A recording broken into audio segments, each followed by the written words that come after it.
ప్రభు నామానికి మహిమ కలుగునుగాక. మీ అందరికి ఉదయకాలపు శుభంలండి. అందరు బాగున్నారా?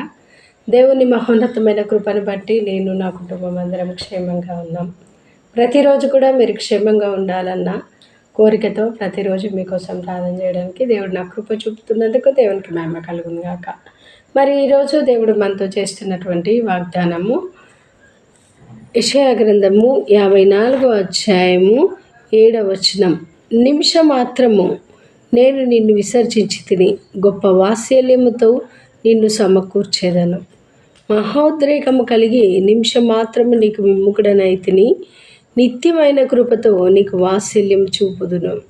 దేవుని నామానికి మహిమ కలుగుగాక. ప్రియమైన దేవుని బిడ్డలారా, ఈ వాక్యము ఎంత కోసము చెప్పబడింది అని ఒకవేళ మనం ఆలోచిస్తే, మరి దేవాది దేవుడు ఆయన ఇశ్రాయేలు ప్రజలను మరియు సియోను అనే పట్టణమును దేవుడు ఏం చేస్తుందంటే ఒక మనిషిగా అలా పోలుస్తూ చెప్పబడుతున్నటువంటి వాక్యం ఇది యెషయా భక్తుడు ప్రవచించినటువంటి ప్రవచనం.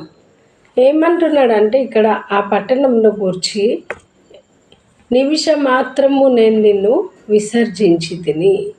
ఎంతనంటే నిమిషం, ఒక్క నిమిషము దేవుడు విసర్జిస్తేనే ఎంతో భయంకరమైన అల్లకల్లోలం జరిగింది.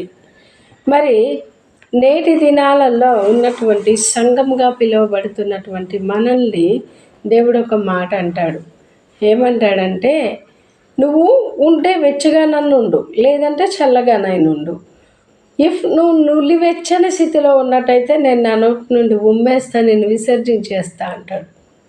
మరి ప్రియమైన దేవుని బిడ్డలారా, మరి అక్కడ ఉన్నటువంటి ఆ యొక్క పట్టణంతో అంటా ఉన్నాడు, నేను నిమిషం మాత్రమే నేను నిన్ను విసర్జించి ఉన్నాను, కానీ ఇప్పుడు నేనేం చేస్తాను, నిన్ను గొప్ప వాత్సల్యముతో నిన్ను సమకూర్చుతా అంటాడు.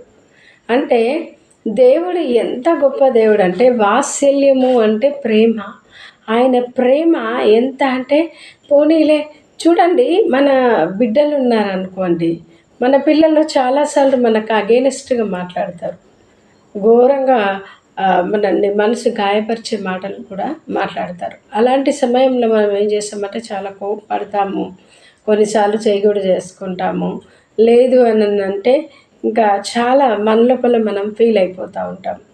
వాళ్ళతో మాట్లాడకుండా మాటలు కూడా మానేసిన వాళ్ళు ఉంటారు కొంతమంది.